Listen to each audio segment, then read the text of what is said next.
नमस्कार दोस्तों, स्वागत है आप सभी लोगों का स्टडी ग्लोस पर। दोस्तों, रिसेंटली आप लोगों को पता होगा कि शुभांशु शुक्ला, जिन्होंने इतिहास रच दिया है अंतरिक्ष में जाकर, वापस से धरती पर लौट आए हैं। कुल 18 दिन उन्होंने अंतरिक्ष में बिताए और वो भी इंटरनेशनल स्पेस स्टेशन पर, और धरती के 288 चक्कर करके और वापस से धरती के ऊपर लौट आए हैं। लेकिन आज हम लोग डिस्कस ये करने वाले हैं कि कोई भी एस्ट्रोनॉट जब वो अंतरिक्ष में जाता है उससे पहले और वापस लौटने के बाद क्या उसके सामने हेल्थ इश्यूज होते हैं और एस्ट्रोनॉट को वापस से रिकंडीशनिंग की जरूरत क्यों पड़ती है। कई बार आप लोगों ने सुना होगा बचपन के अंदर जब अपनी क्लास टीचर ये पूछती थी कि आखिरकार ये बताओ कि हमारे जो कान हैं, ईयर्स जो है, इनका काम क्या है, तो अक्सर हम लोग ये कहा करते थे कि कानों का काम है सुनना, जो कि उसका एक प्राइमरी गोल है। लेकिन मेन गोल जो उसका होता है वो है हमारी बॉडी का बैलेंस करना, क्योंकि हमारे कान के अंदर एक ऐसा लिक्विड होता है, उससे उसके लेवल से ये मेजरमेंट होता है ब्रेन को कि आखिरकार हमारी बॉडी जो है उसको किस तरीके से बैलेंस करना है। चलिए बड़ा विस्तार से हम लोग समझेंगे। सबसे पहले हम लोग शुभांशु शुक्ला के बारे में देखते हैं कि काफी यंग जो हैं वो ये दिख रहे हैं। आप लोगों को पता ही है कि काफी बड़ा डायनेमिक इनकी पर्सनैलिटी है। 10 अक्टूबर 1985 को इनका जन्म हुआ है लखनऊ उत्तर प्रदेश के अंदर, और एक्चुअली में इनका जो ऑक्यूपेशन वो शुरू हुआ था एनडीए से, नेशनल डिफेंस एकेडमी से, और उन्होंने फिर उसके बाद में इंडियन एयरफोर्स को ज्वाइन किया। वहीं पर रहते हुए इन्होंने एमटेक की डिग्री कंप्लीट की और उसके बाद में अभी प्रेजेंटली वो एज ए एस्ट्रोनॉट काम कर रहे हैं। अभी वो 20 दिन 2 घंटे और 59 मिनट स्पेस में रहकर वापस से धरती के ऊपर लौट आए हैं। और देखिए, इन्होंने 2006 से सर्विस के अंदर है इंडियन एयरफोर्स में, और अभी तक ये क्या है, प्रेजेंट के अंदर अभी ग्रुप कैप्टन के रैंक पर बने हुए हैं। तो शुभांशु शुक्ला का, इनका गजब का, आप जब इनके स्पीच सुनेंगे तो आप देखेंगे कि बड़े ही बहुत ही सुलझे हुए इंसान हैं। काफी अच्छा लगता है इनको सुनकर। दोस्तों, हमारा 75 डेज का हार्ड चैलेंज, हमारा एक टेलीग्राम ग्रुप है, उससे आप लोग जरूर जुड़ जाइएगा। आज से वापस से हम चैलेंज को शुरू कर रहे हैं टेलीग्राम के ऊपर, और हम लोग वापस से आपको मदद करेंगे कि आप लोग 75 डेज का हार्ड चैलेंज कंप्लीट कर पाएं। तो आज ही इस चैलेंज को एक्सेप्ट कीजिए, जिसमें हमने 75 टेक्निक्स बताई हैं कि कैसे आप लोग इस एडिक्शन से बाहर निकल सकते हैं, और साथ ही के अंदर सभी लोगों के लिए 75 रियल स्टोरीज को भी हमने इसमें कवर किया है। तो आज ही इसको ज्वाइन कर लीजिएगा। चलिए, सबसे पहली बात, 18 दिन इन्होंने वहां पर बिताए हैं इंटरनेशनल स्पेस स्टेशन के अंदर, और उसके बाद में धरती के 288 टाइम्स यहां पर चक्कर लगाए हैं। ये जो है वो अभी एज ए ग्रुप कैप्टन काम कर रहे हैं शुभांशु शुक्ला, और वापस से घर लौट आए हैं। अब आप लोग को पता होगा कि स्पेस जो है वो ड्रैगन क्राफ्ट, जिसको ग्रेस भी कहा जा रहा है, इन्होंने इतने लंबे समय जो है इंटरनेशनल स्पेस स्टेशन में बिताया, और वापस से 3 बजे मंगलवार को, ट्यूसडे को 3 बजे कैलिफोर्निया आकर ये वापस से उतर जाते हैं।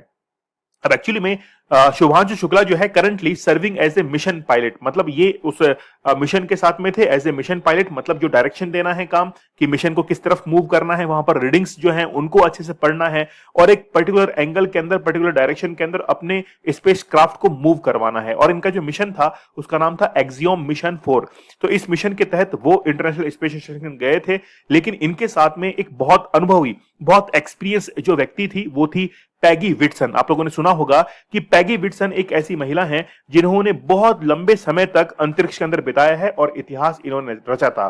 देखिए, शुभांशु शुक्ला वैसे तो ये अंतरिक्ष के अंदर गए थे, लेकिन इनके रिप्लेसमेंट के अंदर एक एस्ट्रोनॉट को और तैयार किया गया था, इसरो के एस्ट्रोनॉट, जिनका नाम था प्रशांत नायर। एक्चुअली मान लीजिए कि कई बार किसी एस्ट्रोनॉट की तबियत खराब हो जाए, मान लीजिए कि शुभांशु शुक्ला हैं, उनकी अगर तबियत बिगड़ जाए, कोई भी प्रॉब्लम हो, कोई इंजरी हो जाए ड्यूरिंग ट्रेनिंग, तो उस समय हमारे पास में एक बैकअप और था प्रशांत नायर का, जो कि एक क्रू मेंबर बैकअप के तौर पर रखे गए थे।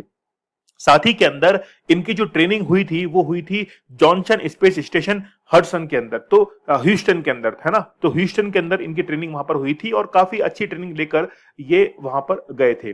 अब ये कोलैबोरेशन था between NASA, SpaceX and ISRO के बीच में। देखिए, अमेरिका की जो रिलेशन है वो हम लोग यहां से बहुत अच्छे से आइडेंटिफाई कर सकते हैं कि जब हमारे एस्ट्रोनॉट अमेरिका के साथ में कोलैबोरेट करके अंतरिक्ष में जा रहे हैं, ऐसा पाकिस्तान जो है वो कभी सपने में भी नहीं सोच पाएगा कि ऐसा भी कुछ हो सकता है उनके साथ में, क्योंकि वो हमेशा वॉर के अंदर लगे रहते हैं, और हम लोग जो है वो साइंटिफिकली बहुत आगे बढ़ने की कोशिश करते हैं।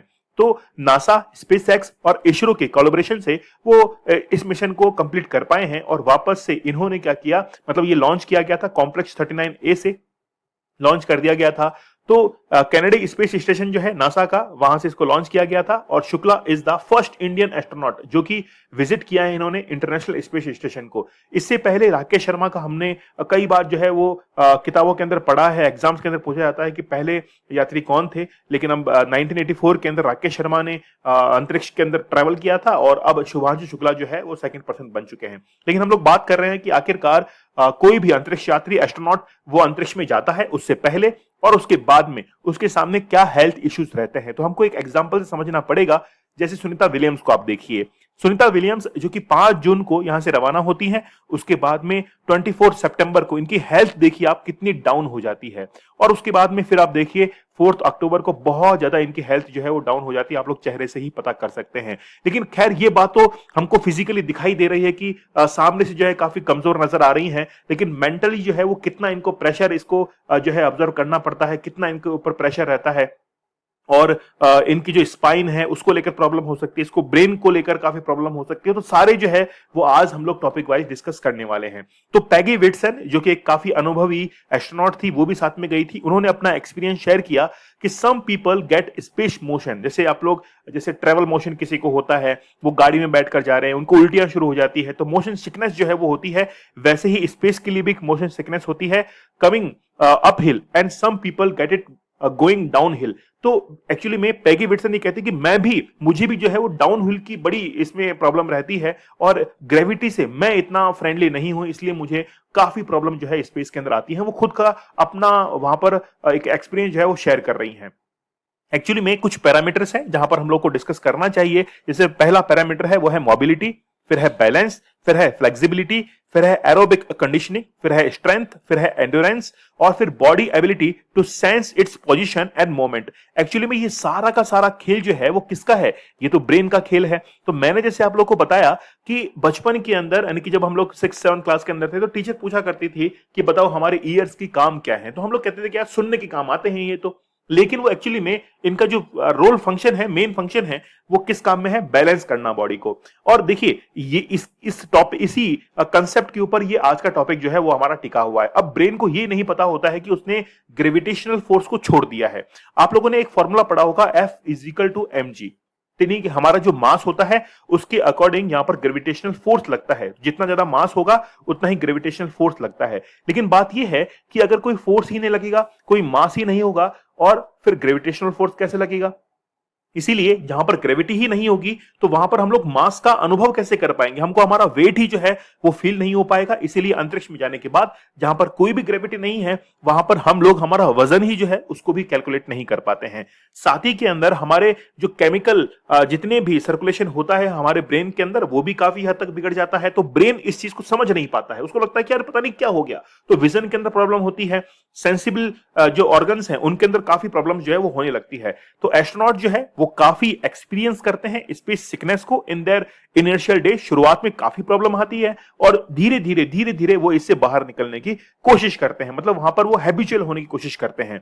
अब वो जैसे ही अर्थ के ऊपर आते हैं तो वो अपने बैलेंस को बनाने में काफी प्रॉब्लम उनको होती है। तो living in microgravity teaches the brain it to not listen to the inner ear. मतलब ये जो कान है, मतलब जो हमारे कान के अंदर लिक्विड होता है, वो एक्चुअली में ये इन्फॉर्म करता है ब्रेन को कि कहीं ना कहीं जो है वो बैलेंस बिगड़ रहा है, और इसी बैलेंस को वापस से वो गेन करते हैं जब वो धरती के ऊपर आते हैं। तो उनको चलने के अंदर, उनको खड़े रहने में काफी प्रॉब्लम जो है वो देखने को मिलती है। अब एक्चुअली में रिकंडीशनिंग क्या होता है? तो रिकंडीशनिंग हम लोग कह सकते हैं कि जैसे शुभांशु शुक्ला वापस से धरती के ऊपर आए हैं, तो अब उनकी रिकंडीशनिंग की जाएगी, उनको कुछ ऐसी एक्सरसाइज वगैरह करवाई जाएंगी जिससे उनका बैलेंस बन सके, जैसे उनको स्टेबिलिटी आ सके, एंड्योरेंस उनके अंदर आ सके। तो जो भी सिम्टम्स हैं जो कि उनको स्पेस में जाकर मिले थे, उन सारे सिम्टम्स को ऑब्जर्व करेंगे और उनको दूर करने की कोशिश करेंगे। जैसे बैलेंस हुआ, फिक्सिंग द ग्रेज, ठीक है, they may have symptoms while standing up, जब वो खड़े रहते हैं तो भी उनको ऐसे चक्कर वगैरह आना। तो ये मोबिलिटी की और स्टैंडिंग की काफी प्रॉब्लम जो है उनको देखने को मिलती है। तो रिकंडीशनिंग बेसिकली एक प्रोसेस होता है जिसके अंदर उनको काफी एक्सरसाइज वगैरह करवाई जाती है, ट्रेनिंग वापस से दी जाती है। जैसे start listening to their inner ear, मतलब अब देखिए हम लोग सुन क्यों पाते हैं? जैसे मैं बोल रहा हूं, आप सुन क्यों पा रहे हैं? क्योंकि बीच में क्या होता है? एनवायरमेंट होता है, और जहां पर एनवायरमेंट नहीं होता वहां पर सुनने में बड़ी प्रॉब्लम आती है। प्रॉब्लम मतलब सुना ही नहीं जा सकता है। तो जब भी साउंड ट्रेवल करता है तो साउंड को ट्रेवल करने के लिए कहीं ना कहीं एनवायरनमेंट की जरूरत पड़ती है। तो जहां पर एनवायरनमेंट नहीं है वहां पर साउंड ट्रेवल नहीं कर पाएगा। हाँ, लाइट ट्रेवल करती है लेकिन साउंड ट्रेवल नहीं कर सकता है। तो साउंड ट्रेवल नहीं करेगा तो उनका जो सुनने की कैपेसिटी है वो भी काफी हद तक कम हो जाती है, क्योंकि वहां पर कोई भी एनवायरनमेंट नहीं है। तो ऐसी बहुत सारी प्रॉब्लम्स जो है वो उनको धीरे धीरे जो है वो फेस करनी पड़ती है। उनको वापस से रिकंडीशनिंग करने के लिए ही फिर यहां पर क्या कराई जाती है, उनको एक्टिविटीज जो है वो करवाई जाती है। अब देखिए, कई ऐसी इंजरीज होती हैं जो कि हमको फिजिकली अपेयर नहीं होती है, देखने को नहीं मिलती है। जैसे उनके स्पाइन के अंदर प्रॉब्लम होती है, कुछ फ्रैक्चर्स जो है वो माइनर फ्रैक्चर्स उनको देखने को मिलते हैं। तो वो हमको सामने से देखने को नहीं मिलते हैं, लेकिन फिर भी उनकी बॉडी के अंदर होते हैं। तो उनको धीरे धीरे क्या करते हैं, उनको ठीक किया जाता है थ्रू ट्रेनिंग और एक्सरसाइज के थ्रू। तो डिस्क हर्निएशन जो है वो उनको हो सकता है, जैसे हम लोग कहते हैं कि हमारे जो स्पाइनल कोड है उसमें कोई प्रॉब्लम हो सकती है। तो धीरे धीरे उनको ट्रेनिंग के माध्यम से हम लोग बाहर निकालते हैं। तो शुभांशु शुक्ला जो है वो धरती पर आ चुके हैं, तो आप सभी को बधाई हो। और काफी सक्सेसफुली उन्होंने अपना ये जो पूरा मिशन है उसको कंप्लीट कर दिया है। एक्सियोम 4 मिशन इसका नाम है। और उसके बाद में राकेश शर्मा के बाद में अब जो है वो नेक्स्ट एस्ट्रोनॉट बन चुके हैं जिन्होंने भारत के लिए इतिहास रच दिया है। अब उनकी रिकंडीशनिंग जो है वो की जाएगी, उनकी ट्रेनिंग दी जाएगी उनको, ताकि वो वापस से इस अर्थ के एनवायरनमेंट के अंदर वो कन्वर्ट हो सके। तो जैसे मैंने सुनीता विलियम्स का आपको एग्जांपल बताया कि कैसे धीरे धीरे उन्होंने अपनी हेल्थ को जो है वो वहां पर काफी डाउन जो है वो फील किया, अब वापस से उन्होंने फिर अपने आप को रीगेन किया था, रिकंडीशनिंग किया था। वैसे अब शुभांशु शुक्ला करने वाले हैं। तो केवल एक ब्रेन की ट्रेनिंग होती है, उस ब्रेन को बस ये समझाना होता है कि यार हम जो है वो वापस से ग्रेविटेशन के अंदर आ चुके हैं।